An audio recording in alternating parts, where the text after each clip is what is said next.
পদ্মা সেতু হয়ে ঢাকা ভাঙ্গায় ট্রেন চলাচল শুরু কাল, উচ্ছ্বসিত দক্ষিণ পশ্চিমাঞ্চলের মানুষ।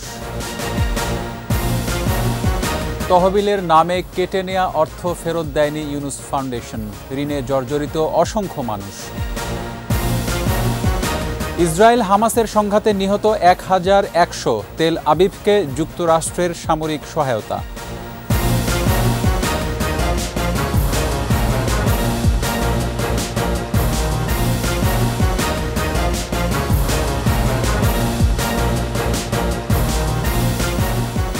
শুনছিলেন ফার্স্ট সিকিউরিটি ইসলামী ব্যাংক লিমিটেড সংবাদ শিরোনাম। আমন্ত্রণ দুপুর 2টার 21-এর সংবাদে, সাথে আছি রক্তিম ত্রিপুরা। দর্শক, 21 টেলিভিশনের সংবাদ একই সাথে সরাসরি দেখতে পাবেন আমাদের ফেসবুক পেজ www.facebook.com/2124 অনলাইনে। দেশবাসীর জন্য একটি অনন্য দিন হচ্ছে কাল। পদ্মা সেতু হয়ে ঢাকা ভাঙ্গা অংশে ট্রেন চলাচল উদ্বোধন করবেন প্রধানমন্ত্রী শেখ হাসিনা। মাওয়া স্টেশনে সুধী সমাবেশ শেষে বাজবে যাত্রীবাহী ট্রেনের হুইসেল। পদ্মা পাড়ি দিয়ে ভাঙ্গা পৌঁছানোর পর সেখানকার স্টেডিয়ামের সুধী সমাবেশেও ভাষণ দেবেন প্রধানমন্ত্রী। যোগাযোগ ও সমৃদ্ধির নতুন দ্বার উন্মোচনে উচ্ছ্বসিত দক্ষিণ পশ্চিমাঞ্চলের মানুষ।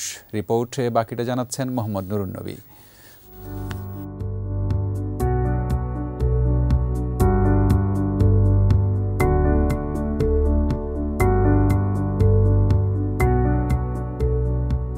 বছর ঘুরতে না ঘুরতেই আরেকটি সুখবর, এবার ট্রেন চলাচল করে পূর্ণতা পেতে যাচ্ছে পদ্মা সেতু। কখনো উড়াল কিংবা কখনো মাটি ছুঁয়ে এঁকে বেঁকে বসে গেছে রেল। উড়াল রেল আবার পাথরবিহীন। মোট 82 কিলোমিটার রেলপথে 8টি নতুন স্টেশনের কাজ প্রায় শেষ। স্বয়ংক্রিয় অপটিক্যাল সিগন্যালিং ব্যবস্থাও কার্যকর। ধাপে ধাপে রুটের বিভিন্ন অংশে পরীক্ষামূলক চলেছে রেল। এ পর্যন্ত সর্বোচ্চ 125 কিলোমিটার গতিবেগে চলেছে এটি। এতে চলাচলের তথ্য উপাত্তের ফলাফল ইতিবাচক। সব বিবেচনায় ঢাকা ভাঙ্গা অংশ যাত্রী পরিবহনে শতভাগ নিরাপদ। প্রথমবার সড়ক অংশ উন্মুক্ত হবার পর এবার রেল অংশও প্রস্তুত। এখানে যে ট্রেন দেওয়া আছে সেটা আমরা 125 কিলোমিটার বেগেও চালিয়ে দেখেছি যে এটার তেমন কোনো আমরা আমাদের স্বাচ্ছন্দ্যে এটার মধ্যে ভ্রমণ করতে পারবো। এছাড়াও এটা পদ্মা ব্রিজ ক্রস করছে। আমি বলতে পারি বাংলাদেশের এখন পর্যন্ত কোনো রেল লাইন এই স্ট্যান্ডার্ডে এখন পর্যন্ত হয়নি। এটা তৈরি করা হয়েছে প্রধানত দ্রুতগামী ট্রেনের জন্য। কয়েক ঘন্টার ব্যবধানে এই পথে রেল ভ্রমণের সুযোগ আশায় বেজায় খুশি পদ্মাপাড়ের মানুষ। যেভাবে চালাইছে রাষ্ট্র, আলহামদুলিল্লাহ ইনশাল্লাহ। আর আমরা রেল লাইন রাস্তা পাইয়া অনেক খুশি। আল্লাহ, এখন যে রেল লাইন হবে এটাও আমরা আনন্দিত। এখন আমরা ইচ্ছা করলে এই সন্ধ্যার সময় যদি বলি ঢাকা যাব, 1 ঘন্টা আমরা এখান থেকে ঢাকা পৌঁছতে পারি। কল্পনার বাইরে আমরা এখন দেখতেছি বাস্তবে রূপান্তরিত হয়ে গেছে। কথা হচ্ছিল এই মানুষগুলোর সাথে, একটাই আক্ষেপ জানা গেল, এ যাবৎ বহু সরকার এসেছে আবার গেছেও, কিন্তু এত বড় কল্যাণকর অবকাঠামোর উদ্যোগ নিতে কাউকে দেখা যায়নি। উন্নয়নমুখী এ ধরনের সরকারের ধারাবাহিকতা দেখতে চায় সাধারণ মানুষ। কোনোদিনও ধারণা করিনি যে রেল লাইনে রাস্তা বিশ্ব রুট হবে। বঙ্গবন্ধুর কন্যা, সে আমাদের এই নেত্রী, তার জন্য আমরা দোয়া করি সে দীর্ঘজীবী হোক, আরও সামনে ইনশাল্লাহ প্রধানমন্ত্রী হোক, আমরা চাই এটা। বঙ্গবন্ধু কন্যা ছাড়া আমাদের এই দক্ষিণবঙ্গে জীবনও সম্ভব হইতো না। বারবার দরকার শেখ হাসিনাকে, নাহলে আমাকে দক্ষিণবঙ্গে এরকম উন্নয়ন আর কারো দ্বারাই হইব না, আর হয়ও নাই বিগত আমলে। সুখের কথা হলো এপার ওপার মিলিয়ে প্রথম দিনই 5টি জেলায় একেবারে প্রথম রেল চালু হচ্ছে। পরবর্তীতে সুবিধাবঞ্চিত জেলাগুলোতে সম্প্রসারিত হবে রেল। রোড নেটওয়ার্ক যুক্ত আছে ট্রেনের মাধ্যমে। এটা একটা বিরাট দিগন্ত উন্মোচন করবে, কারণ ট্রেন সবসময় সাশ্রয়ী, এটা আরামদায়ক। আমাদের যে পণ্য পরিবহন করা সেটা সুযোগ থাকবে। আমাদের যে সুন্দর একটা ক্ষণ আগামী 10 তারিখে হবে। আমরা আশা করি যে এর মাধ্যমে শুধু আমরা না, সারা বাংলাদেশ এতে উপকৃত হবে। এই রেল দেশের জিডিপিতে শতকরা 1 ভাগ অবদান রাখবে। সাথে সাথে একেবারে নতুন রেল ট্র্যাক, রেল বগি, লোকোমোটিভ, রেল ভ্রমণে যাত্রীরা ভিন্ন এক অভিজ্ঞতা নেওয়ার সুযোগ পাবে। প্রমত্তা পদ্মা পাড়ি দেবে রেল, এটা যেন পদ্মাপাড়ের মানুষের কাছে কল্পনার বাইরে একটি বিষয় ছিল। সে অসম্ভবটিও সম্ভব করে দেখিয়েছেন জাতির জনকের কন্যা প্রধানমন্ত্রী শেখ হাসিনা। এর মধ্য দিয়ে রেলওয়ে সুবিধা বঞ্চিত বাংলাদেশের যে জেলাগুলো রয়েছে সেগুলো একটি রেলওয়ে নেটওয়ার্কে আসার সুযোগ তৈরি হলো। মানুষের চলাচল যেমন সহজ হবে, ঠিক তেমনিভাবে ব্যবসা বাণিজ্যের প্রসারও ঘটবে।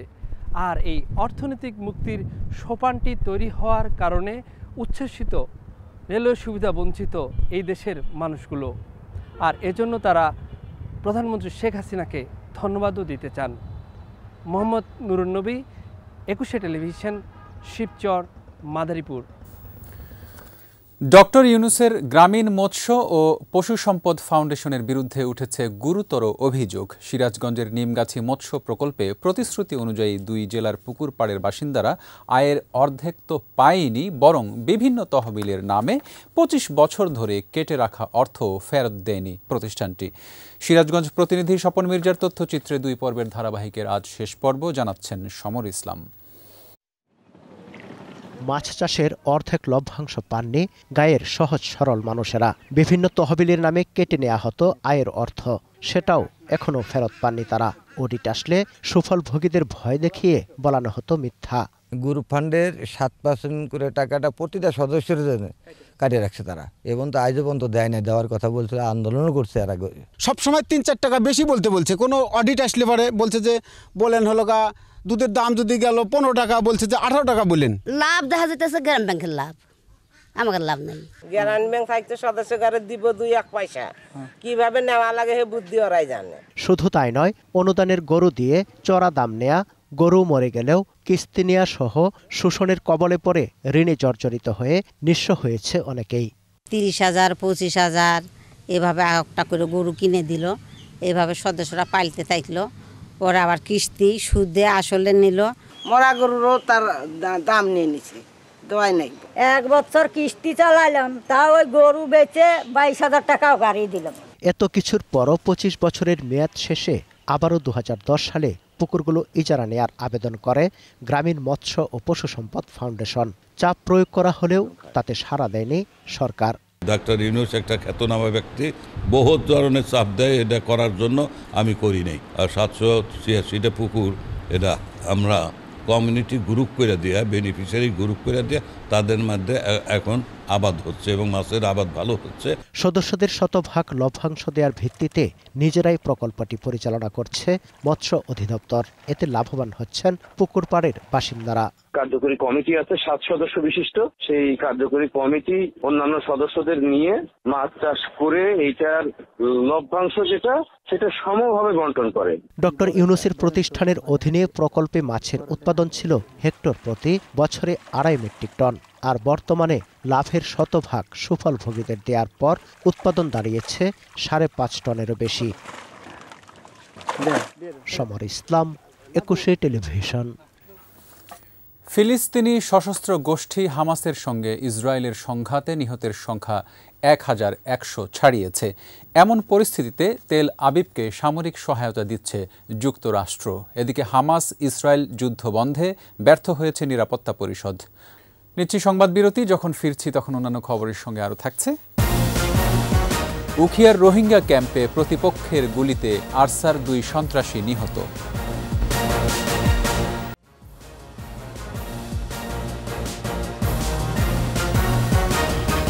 আবারও আমন্ত্রণ দুপুর 2টার 21 সংবাদে।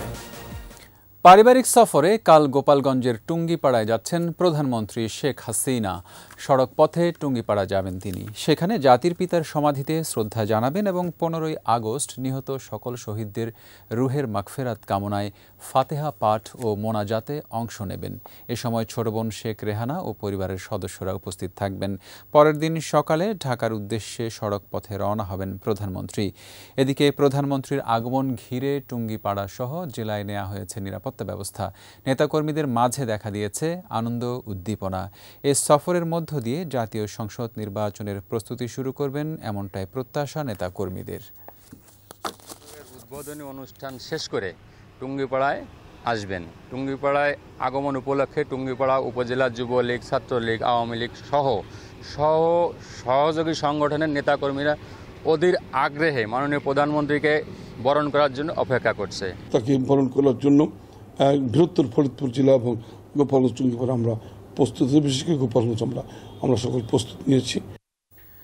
শেখ হাসিনার অধীনে সুষ্ঠু নির্বাচন সম্ভব নয় বলে মন্তব্য করেছেন বিএনপির স্থায়ী কমিটির সদস্য আমির খসরু মাহমুদ চৌধুরী। মার্কিন প্রাক নির্বাচন পর্যবেক্ষক দলের সঙ্গে বৈঠক শেষে এ কথা বলেন তিনি। আমির খসরু বলেন, বাংলাদেশের নির্বাচন শুধু দেশের মধ্যেই নয়, সারা বিশ্বে প্রশ্নবিদ্ধ। দেশের মানুষ যেভাবে সুষ্ঠু নির্বাচন চায়, তেমনি বিশ্ববাসীও এটা প্রত্যাশা করে। তিনি বলেন, দেশে কোনো নির্বাচনের পরিবেশ নেই, যা বলেছে ইউরোপীয় ইউনিয়ন। এখন মার্কিন প্রতিনিধি দল একই বিষয় নিয়ে কাজ করতে এসেছে বলেও জানান আমির খসরু। যুক্তরাষ্ট্র থেকে ডেলিগেশন আসছে একই উদ্দেশ্য নিয়ে। তারা বাংলাদেশের নির্বাচনী যে পরিবেশ পর্যবেক্ষণ করতে আসছে, আগামী দিনের একটি সুষ্ঠু নির্বাচন হবে কিনা। তো আমরা তো স্বাভাবিকভাবে বিএনপির পক্ষ থেকে আমরা যেটা বলে আসছি এতদিন, যে শেখ হাসিনার অধীনে কোনো নিরপেক্ষ নির্বাচন সম্ভব নয়। রাজধানীর কাকরাইলে এসএ পরিবহন কুরিয়ার সার্ভিসের প্রধান কার্যালয়ে আগুনের ঘটনা ঘটেছে। ফায়ার সার্ভিস জানায়, সকাল 10টা 10 আগুন লাগে। পরে ফায়ার সার্ভিসের 10 ইউনিটের 1 ঘন্টার চেষ্টায় সকাল 11টা 10 আগুন নিয়ন্ত্রণে আসে। 4তলা ভবনটির নিচতলা থেকে আগুন লাগে। এরপর পুরো ভবনে ছড়িয়ে পড়ে আগুন। আগুনে বেশ কিছু মালামাল পুড়ে গেছে বলে দাবি করেছেন স্থানীয়রা। প্রাথমিকভাবে আগুনের কারণ ও ক্ষয়ক্ষতির পরিমাণ জানা সম্ভব হয়নি।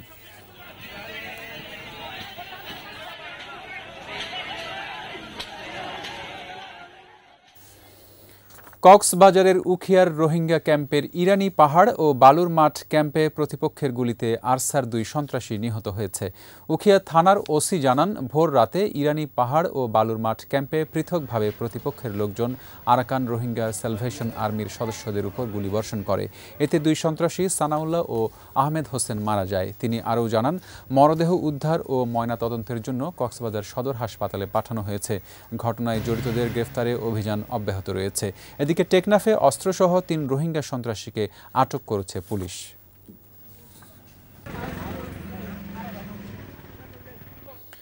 দুয়ারে কড়া নাড়ছে শারদীয় দুর্গাপূজা। মণ্ডপে মণ্ডপে প্রতিমা নির্মাণ সহ পুরো দমে চলছে প্রস্তুতি। উৎসবমুখর পরিবেশে পূজা উদযাপনে আশাবাদী আয়োজকরা। পর্যাপ্ত নিরাপত্তা দেবে প্রশাসন। চাঁদপুর, নারায়ণগঞ্জ ও টাঙ্গাইল প্রতিনিধির তথ্য ও ছবিতে মাসুম লিসার প্রতিবেদন।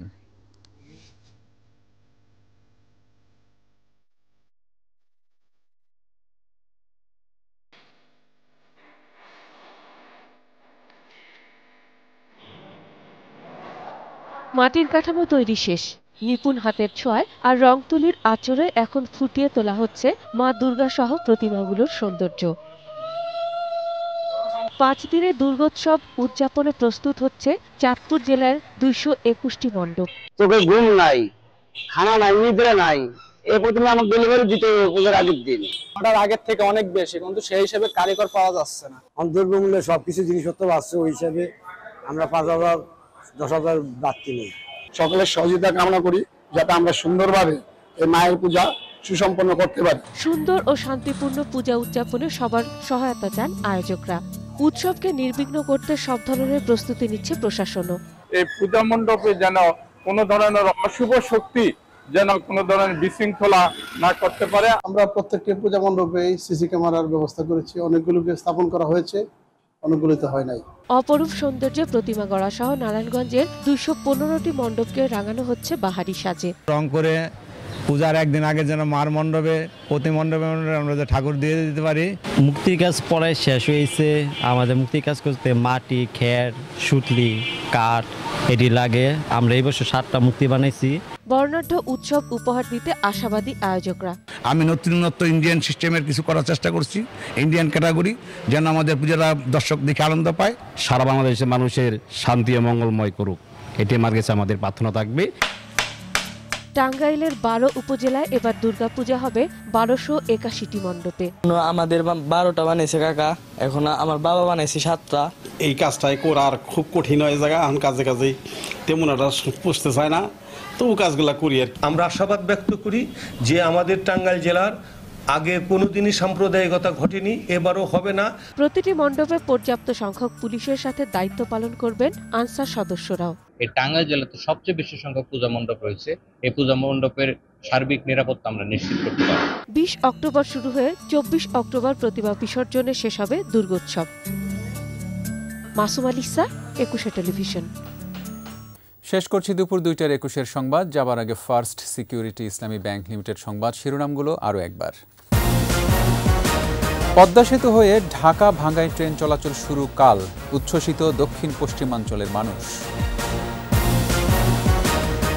তহবিলের নামে কেটে নেওয়া অর্থ ফেরত দেয়নি ইউনুস ফাউন্ডেশন, ঋণের জর্জরিত অসংখ্য মানুষ। ইসরায়েল হামাসের সংঘাতে নিহত 1100, তেল আবিবকে যুক্তরাষ্ট্রের সামরিক সহায়তা।